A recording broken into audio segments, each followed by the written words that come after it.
कहानी की शुरुआत एक आदमी से होती है जो सड़क पर दौड़ते हुए अपना परिचय देता है। मेरा नाम जू इन गोंग है। वो बताता है कि उसके माता पिता ने उसे ये नाम इसलिए दिया क्योंकि वो चाहते थे कि वो दुनिया का प्रोटैगनिस्ट बने।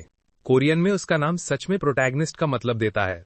इस वजह से बचपन में लोग उसका खूब मजाक उड़ाते थे, लेकिन उसे इससे कभी फर्क नहीं पड़ा। उसके अंदर हमेशा एक चाह थी कि वो अपनी जिंदगी का असली हीरो बने। वो एक गेम स्टोर में दाखिल होता है और लोग फुसफुसाने लगते हैं कि वो आखिर आ ही गया। जू इन गोंग हंसकर इसे नजरअंदाज करता है और शॉपकीपर से कहता है कि ये टीजिंग अब बंद होनी चाहिए। फिर पूछता है, गेम आ गई क्या?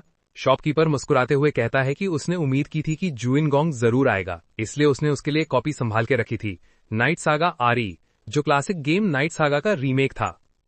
शॉपकीपर समझाता है कि ये गेम ह्यूमंस और डीमंस के बीच चलने वाले इटर्नल वॉर पर आधारित है। प्लेयर्स दो कैरेक्टर्स में से चुन सकते हैं, लॉक जो ह्यूमन हीरो है या जेफर रेंजारोस जो डीमन किंग का दूसरा बेटा है। दोनों के अपने अपने गोल्स और पाथ्स हैं। जू इन गोंग बताता है कि उसने नाइट सागा को बचपन से अब तक 10 से ज्यादा बार क्लियर किया है। उसे हर कैरेक्टर, आइटम, लोकेशन और इवेंट याद है जैसे अपनी हथेली की लकीरें। लेकिन ये रीमेक कुछ अलग था। ये पहला गेम था जो वर्चुअल रियलिटी सिस्टम्स के आने के बाद रिलीज हुआ था। बाद में अपने अपार्टमेंट में लौटकर जू इन गोंग सेटअप तैयार करता है। वो चिप को अपने फुल डाइव हेलमेट में डालता है और कार्ट्रिज प्लग करता है। वो एक्साइटमेंट से भरकर खुद से कहता है, शायद आज थोड़ा आराम से खेलता हूं, सिर्फ 8 घंटे की प्ले टाइम। जैसे ही वो गेम में टेलीपोर्ट होता है, उसकी आंखें एक बेहद चमकदार सीलिंग पर खुलती हैं। वो सोचता है, लोडिंग ठीक से हुआ क्या? उसे याद आता है कि नाइट सागा हमेशा इसी तरह शुरू होता है, प्लेयर का बेड पर जागना। लेकिन इस बार कुछ अजीब लग रहा था। जिस बॉडी में वो था वो जानी पहचानी नहीं लग रही थी। तभी एक भारी आवाज आती है, प्रिंस अभी तक सो रहे हो क्या? आज बहुत काम है। वो ग्राफिक्स देखकर हैरान रह जाता है, इतने रियल जैसे सच में हो। जब वो कहता है कि ग्राफिक्स कमाल के हैं, तब एक विशाल ओर्क उसे घूर कर पूछता है, ग्राफिक्स क्या होता है? जू इन गोंग दंग रह जाता है, क्या मैं एक एनपीसी से बात कर रहा हूं? वो बड़बड़ाता है कि एडवर्टाइजमेंट्स में तो ऐसा कुछ भी नहीं बताया था। वो ओर्क से उसका नाम पूछता है और ओर्क जवाब देता है, मेरा नाम कैरिक है। फिर वो उसे प्रिंस शुड्रा कहकर जल्दी करने को कहता है।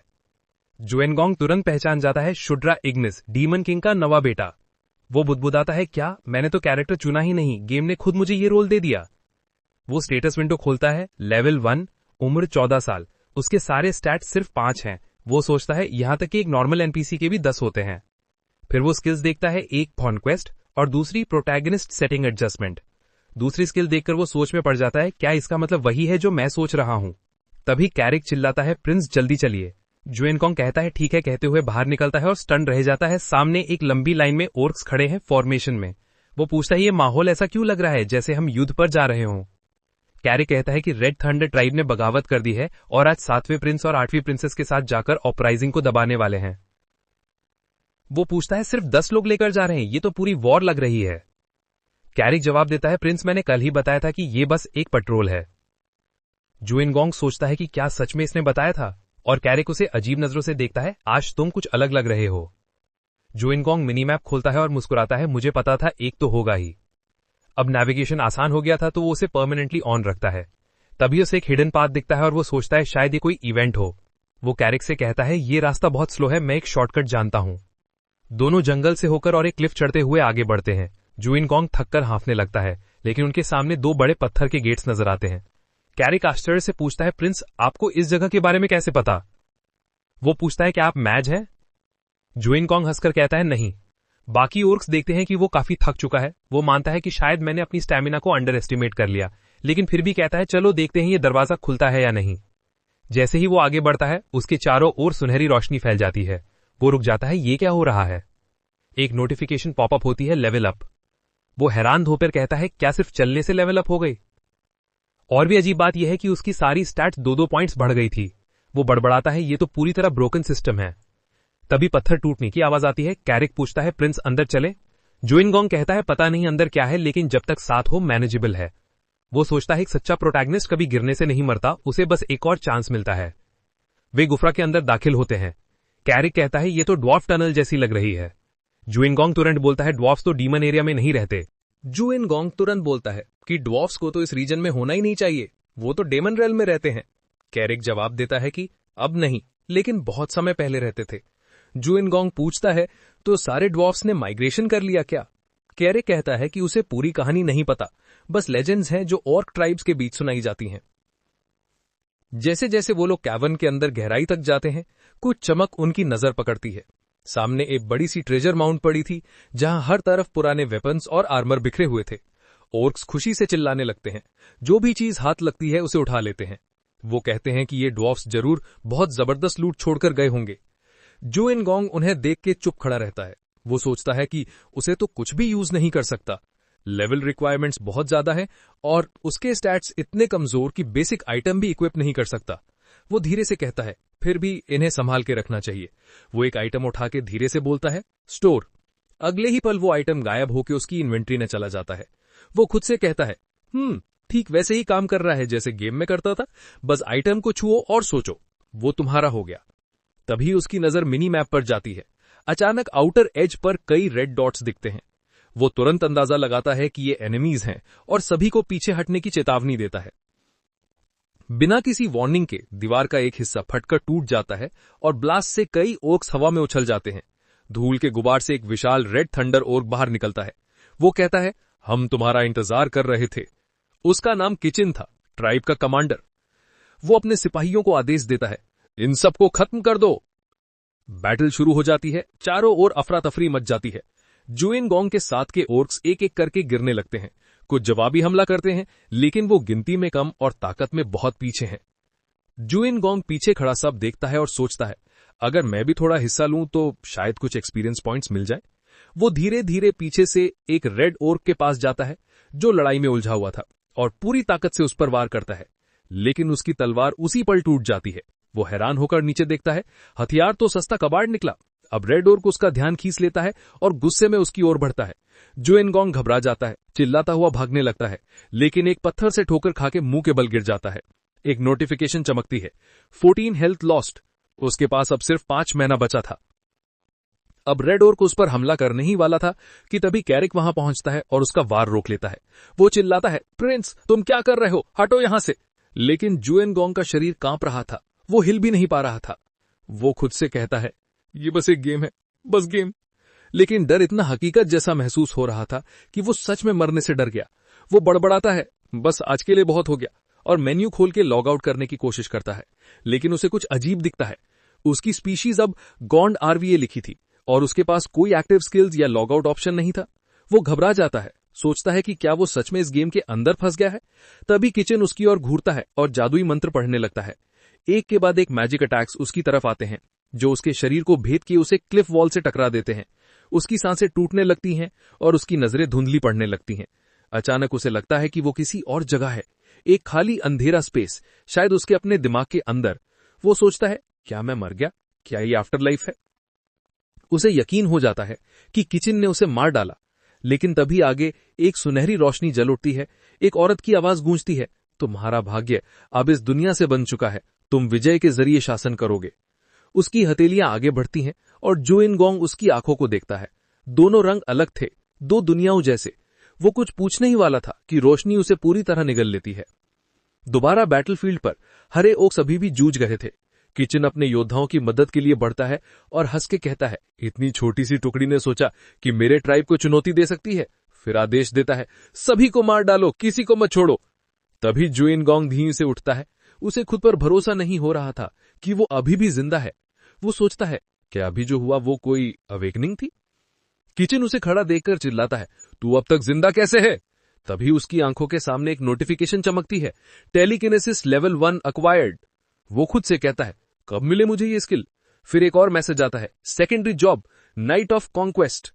किचन तुरंत अपने सैनिकों को आदेश देता है, उस लड़के पर सब हमला करो। कैरिक समझ जाता है क्या हो रहा है और धाड़ता है, प्रिंस की रक्षा करो, उसे कोई नुकसान नहीं होना चाहिए। जू इन गोंग जमे हुए खड़ा रहता है। उसकी नजर स्टेटस विंडो पर है। वो कहता है, ये क्लास, ये जॉब तो ओरिजिनल गेम में थी ही नहीं। वो तलवार जमीन में गाड़ता है और धीरे से कहता है, ये तो ऐसे लग रहा है जैसे मैं ये स्किल पहले से जानता हूं। फिर आगे देखता है और बोलता है, कॉन्क्वेस्ट की शक्ति राजाओं की शक्ति होती है। वो ऊंची आवाज में कहता है, अंडर द किंग्स बैनर। उसके चारों ओर सुनहरी रोशनी घूमने लगती है और धीरे धीरे ओर्क वॉरियर्स को घेर लेती है। बफ का असर होता है, ओक्स जोश में चिल्लाने लगते हैं। कैंप वापस पहुंचने पर क्रिस खुश होकर उनका स्वागत करता है। शुरतरा तो सच में लकी चार्म है। शट हंसकर कहता है, सिर्फ कोइंसिडेंस था। लेकिन अपने भाई की भारी तारीफ सुनकर वो थोड़ी शर्मिंदा सी मुस्कान नहीं रोक पाता। क्रिस फिर कहता है कि अगर शुट्रा को कुछ चाहिए तो उसे बस बोल देना चाहिए। भाई और लीडर होने के नाते मैं तुम्हारे लिए सब कुछ करूंगा। शूट कहता है कोई बात नहीं, लेकिन क्रिस इंसिस्ट करता है। वो कहता है कि एक रिवॉर्ड दिया जाना चाहिए और रिफ्यूजल उसे डिसअपॉइंट करेगा। शूट पूछता है क्या थोड़ी अनरीजनेबल रिक्वेस्ट भी एक्सेप्टेबल होगी? क्रिस हंसता है और कहता है पूछो। शूट एक सांस लेता है और कहता है कि वो बीस्ट गॉड फिस्ट सीखना चाहता है। क्रिस थोड़ी देर के लिए फ्रीज हो जाता है। शूट समझाता है कि उसकी लेवल के कारण वेपन्स अभी नहीं, पर स्किल्स अलग बात है। बीस्ट गॉड फिस्ट एक लेजेंडरी मार्शल आर्ट है, लायांथ्रोप्स रॉयल लाइन से आया हुआ एस रैंक कॉम्बैट टेक्निक है। शूट कहता है कि ये बड़ा रिक्वेस्ट है और अगर क्रिस रिफ्यूज करे तो वो समझ जाएगा। शूट थोड़ी देर सर झुकाकर कहता है कि उसे एक्सपेक्टेड था, लेकिन क्रिस पॉज के बाद एग्री कर जाता है उसे सिखाने के लिए सीक्रेट टेक्निक्स नहीं, वो ऑफ लिमिट्स है। इसके बजाय वो एक सेइंग सिखाने का ऑफर देता है जो गिफ्ट के रूप में काफी होगा। शूट थोड़ी देर के लिए स्पीचलेस हो जाता है। क्रिस उसे डिसअपॉइंटमेंट समझ लेता है और पूछता है क्या तुम अनहैप्पी हो? शूट जल्दी से कहता है कि वो थ्रिल्ड है, ओवरजॉयड तक। क्रिस वार्मली स्माइल करता है, अपना हाथ उसके शोल्डर पर रखता है और कहता है कि अब से केटलिन के अलावा वो शुट्रा को ट्रू यंगर ब्रदर मानना चाहता है, सिर्फ नाम नहीं बल्कि बॉन्ड में।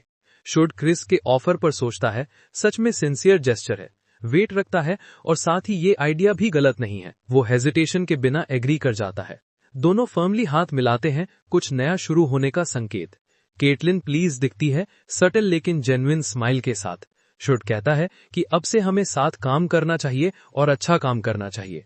एक अलायंस बनता है जो ओथ या रॉयल डिक्री से नहीं बल्कि प्रैक्टिकल कारणों से है, म्यूचुअल इंटरेस्ट और ट्रस्ट।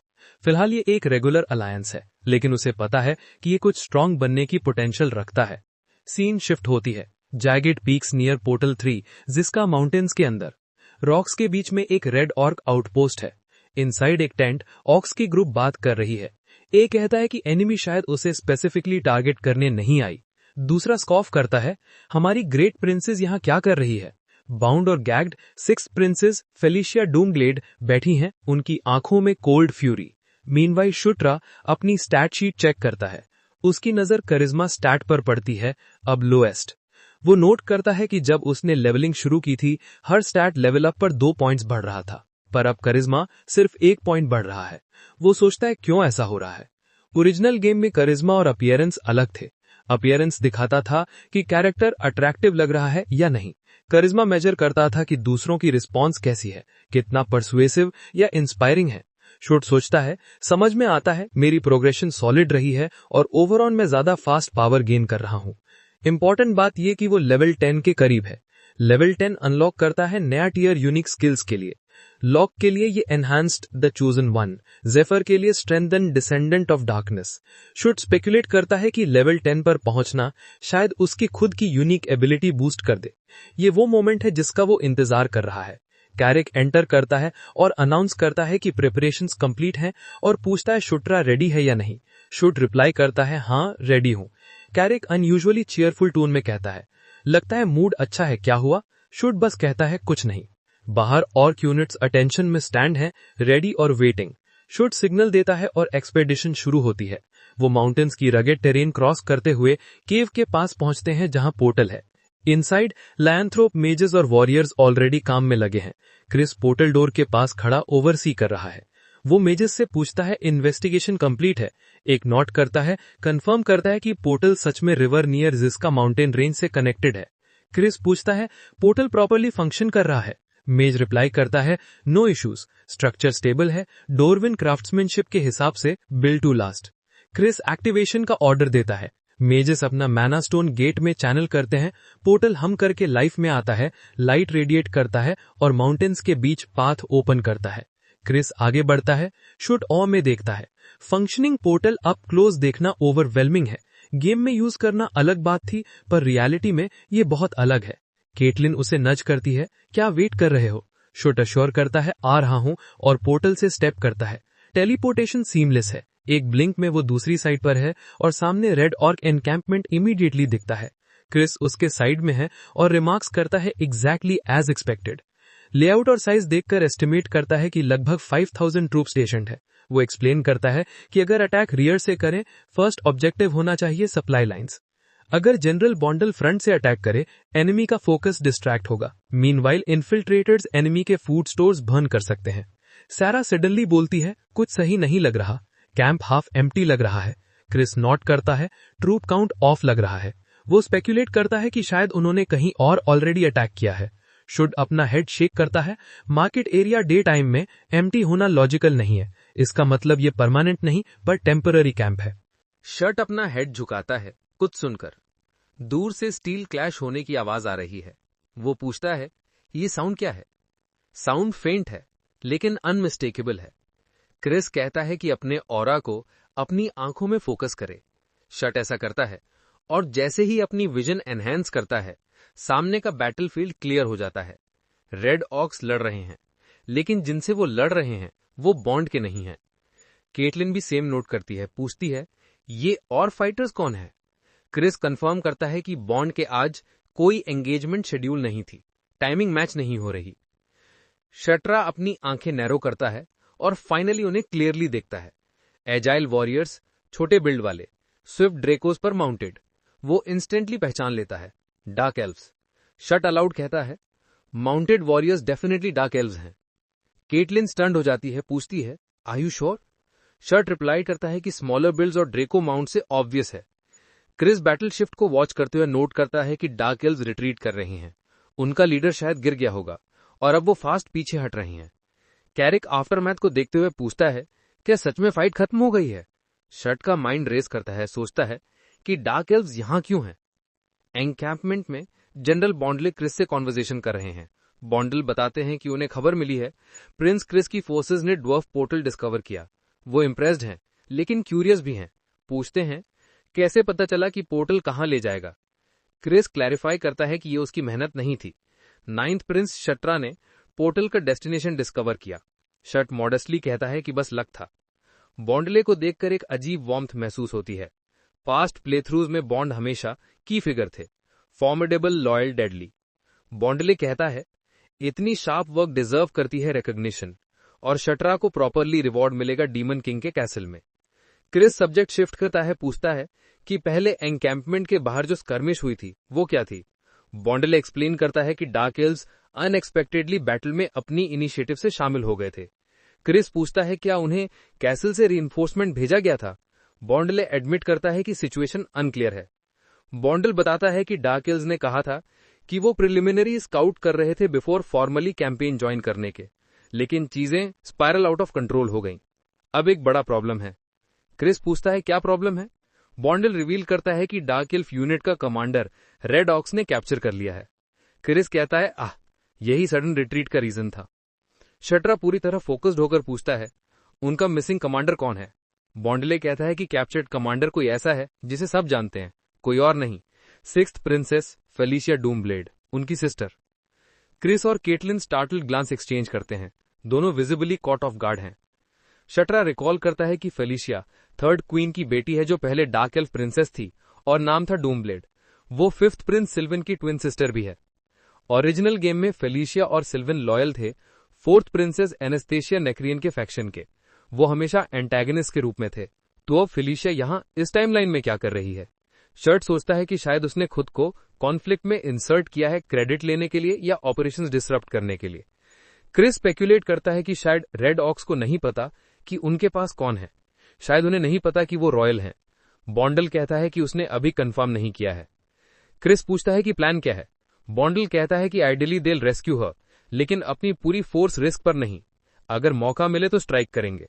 नेगोशिएशंस पॉसिबल हैं, लेकिन बॉन्डल क्लैरिफाई करता है कि वो पहले बो नहीं करेगा। अगर रेड ऑक्स बात करना चाहते हैं, उन्हें फर्स्ट मूव करना पड़ेगा। क्रिस एक्नॉलेज करता है और कहता है कि वो समझ गया है। बॉन्डले ऐड करता है कि वो अपने साइड से और इंटेल गैदर करेगा और कहता है कि कुछ भी नया हो तो कांटेक्ट में रहें। कम्युनिकेशन यहीं खत्म होती है। क्रिस टर्न्स और ड्राइली रिमार्क करता है, हमारी सिस्टर अब प्रिजनर ऑफ वॉर बन गई है। केटलिन अर्जेंसी से रिस्पॉन्ड करती है, अगर वो अभी भी अलाइव है तो हमें उसे सेव करना ही होगा। क्रिस थियरी में अग्री करता है, लेकिन याद दिलाता है कि रेस्क्यू अटेम्प्ट बड़े लॉसेस ला सकता है। केटलिन रिजेक्ट करती है कि उसे पीछे छोड़ा जाए। वो कहती है कि फेलिशिया हमारी सिस्टर है और फैमिली ऑप्शनल नहीं है। क्रिस पॉज करता है, फिर कहता है कि वो समझता है, लेकिन सिचुएशन डेलिकेट है। शर्ट साइलेंटली वॉच करता है, टेंशन समझने की कोशिश में। क्रिस और फेलिशिया के बीच कुछ अनस्पोकन है जो शर्ट अभी नहीं जानता। आउटसाइड नाइट एयर थिक है एंटिसिपेशन से। लाइकैंथ्रोप्स डिसिप्लिन फॉर्मेशन में मूव कर रहे हैं, flanked by green skinned orcs. Tent के अंदर लीडर्स गैदर्ड हैं। क्रिस फाइनल प्लान लेआउट करता है। वो एक्सप्लेन करता है कि general Bondal main force of red orcs से हेड ऑन एंगेज करेंगे। जब उनका अटेंशन डाइवर्टेड होगा, क्रिस की unit surprise attack from rear launch करेंगे। गोल एनिमी लाइंस को डिस्टेबलाइज करना, केओस क्रिएट करना और लॉजिस्टिक्स डिसरप्ट करना। केटलिन और शट्रा अपने अपने स्क्वाड्स लीड करेंगे असाइन टास्क के साथ। शट पूछता है कि शुट ने पूछा कि क्या मिशन में फेलिशिया को बचाना भी शामिल है। क्रिस ने कहा कि हाँ, लेकिन वो टॉप प्रायोरिटी नहीं है। पहले उन्हें दुश्मन के फूड सप्लाईज और आर्मरी को खत्म करना होगा। उसके बाद अगर मौका मिले तो रेस्क्यू करना, और अगर हालात बेकाबू हो जाएं तो आदेश साफ है, तुरंत पीछे हट जाना। वो एक इंसान के लिए और जाने नहीं गंवा सकते। केटलिन ने गुस्से में अपनी मुट्ठियां भींच लीं। क्रिस ने उसे चुप रहने को कहा, याद दिलाते हुए कि वो कमांडिंग ऑफिसर है। केटलिन ने पलटकर जवाब दिया कि वो फेलिशिया को एक बोझ की तरह क्यों देख रहा है, फैमिली की तरह क्यों नहीं। क्रिस ठंडे लहजे में बोला कि वो इमोशंस को मिशन पर हावी नहीं होने देगा। शुट ने ये सब देखा, सोचते हुए कि क्या इनके बीच पॉलिटिक्स से बढ़कर कुछ और भी है। शायद क्रिस और फेलिशिया के बीच कुछ पर्सनल हुआ था जो बाकी किसी को नहीं पता। जो भी था वो गहरा था। रात पूरी तरह उतर चुकी थी। अंधेरा पूरे मिशन को ढक चुका था। क्लिफ के ऊपर से क्रिस और बाकी लोग नीचे रेड ऑक्स के कैंप को देख रहे थे। दुश्मन का कैंप रात में भी सक्रिय था। पहरेदार घूम रहे थे, आग की लपटें झिलमिला रही थीं, सेंट्रीज अलर्ट थे। फिर अचानक कैंप के एक हिस्से में जोरदार धमाका हुआ। सैनिक हवा में उड़ गए जब जनरल बॉन्डल सामने से हमला करता हुआ घुसा। वो दहाड़ा, सबको खत्म कर दो। उसकी आवाज बैटलफील्ड में गूंज उठी। दूसरी ओर शुट की पोजीशन पर कैरिक ने सिग्नल देखा और पूछा, क्या अब चलना है? उन्होंने थोड़ी देर रुककर देखा। ऑक्स आगे बढ़ रहे थे, जैसे कोई रुकने वाला तूफान। बॉन्डल ने पहला वार करने के बाद तुरंत सभी यूनिट्स को पीछे हटने का आदेश दिया। क्रिस ने क्लिफ से रिट्रीट देखा और समझ गया कि यही मौका है। उसने अपनी टीम की ओर मुड़कर सबको पोजीशंस लेने का आदेश दिया। उसने केटलिन और शुट को याद दिलाया कि अपने काम पर टिके रहें, सप्लाईज नष्ट करें और अगर मौका मिले तो फेलिशिया को बचाएं। फिर उसने आदेश दिया, चार्ज। दूसरी वेव ने जोरदार हमला किया। पहले से हिले ऑर्क्स और बिखर गए। उनकी लाइंस टूटी, डिफेंसेस ढह गए। केटलिन चिल्लाई, शुटा सावधान रहना। शुट बोला, तुम भी। उसने अपना मिनी मैप खोला और इलाके को स्कैन किया। कमजोर जगहों से गुजरने वाला रास्ता मार्क किया। उसने सबसे सुरक्षित रूट नोट किया और टारगेट दिखाया, सप्लाई डिपो। उसने कहा, हमें जल्दी बढ़ना होगा और सबसे पहले इसे हिट करना होगा, क्योंकि जब कियोस थम जाएगा हमारा मौका खत्म हो जाएगा। कैरिक गर्जा, मैं सबको चीर दूंगा। उसका विशाल शरीर आगे बढ़ा, लाल ऑक्स की कतारों को तोड़ता हुआ, जैसे कोई चलता मोटा बैटरिंग रैम। एक ऑर्क ने उसके खुले हवा पर वार किया। कैरिक समझ गया कि वो इसे नहीं रोक पाएगा। तभी कुछ चमका। एक डैगर हवा में घूमता हुआ गया और ऑर्क के सिर में धंस गया। कैरिक ने पीछे देखा। शूट अपनी बाह नीचे कर रहा था, होठों पर हल्की मुस्कान। वो बोला, उम्मीद से बेहतर काम किया। कैरिक ने पूछा कि ये थ्रो करना कब सीखा? शूट हंसकर बोला, कल रात बस एक बार ट्राई किया था और स्किल मिल गई। कैरिक ने सिर हिलाया और आगे इशारा किया, वो रहा फूड स्टोरेज, अब जलाएं क्या? शूट ने कहा, प्लान के हिसाब से चलो, लेकिन उसका ध्यान कहीं और था। अगर फेलिशिया पास में ही कैद है और उन्होंने सब जला दिया तो वो भी जल सकती है। उसे पहले ढूंढना जरूरी है। उसने तुरंत मिनी मैप खोला और मार्कर्स खोजने लगा। वो समझा रहा था, न्यूट्रल अलाइनमेंट वाले एनपीसीज आमतौर पर नीले या पर्पल रंग में दिखते हैं। कुछ सेकंड बाद उसने उसकी लोकेशन देख ली। उसने कैरिक को इशारा किया और दोनों एक टेंट की ओर दौड़े। अंदर पहुंचते ही शूट बोला, यही जगह होगी। छाया से एक आवाज आई। वो पलटा। वहां फेलिशिया थी, जमीन पर बैठी बेड़ियों में जकड़ी उसे देख रही थी। फेलिशिया उसे डिसबिलीफ में देख रही थी। उसने पूछा कि वो आखिर यहां क्या कर रहा है। शूट ने कहा कि वो शांत रहे और जल्दी से उसकी जंजीरों पर काम करने लगा। उसने बताया कि ये जगह किसी भी पल आग में बदल सकती है और अगर वो जिंदा रहना चाहती है तो उन्हें तुरंत निकलना होगा। पर उसके दिमाग में सब कुछ स्ट्रैटेजी से चल रहा था। अगर वो अभी उसे बचा लेता है तो फेलिशिया उस पर रॉयल कर्जदार होगी, जो आगे उसके काम आ सकता है। फेलिशिया भी उलझी हुई थी, पूछ रही थी कि वो बाकी सब में से यहां क्यों आया है। जैसे ही जंजीरें गिरी, दोनों भाग पड़े। शूट ने कहा कि उन्हें क्रिस और कैटलिन से मिलना होगा। फेलिशिया सांस संभालते हुए पूछती है कि क्या वे सच में उसे बचाने आए थे। शूट ने हैरानी से पूछा कि वो ऐसा क्यों सोच रही है।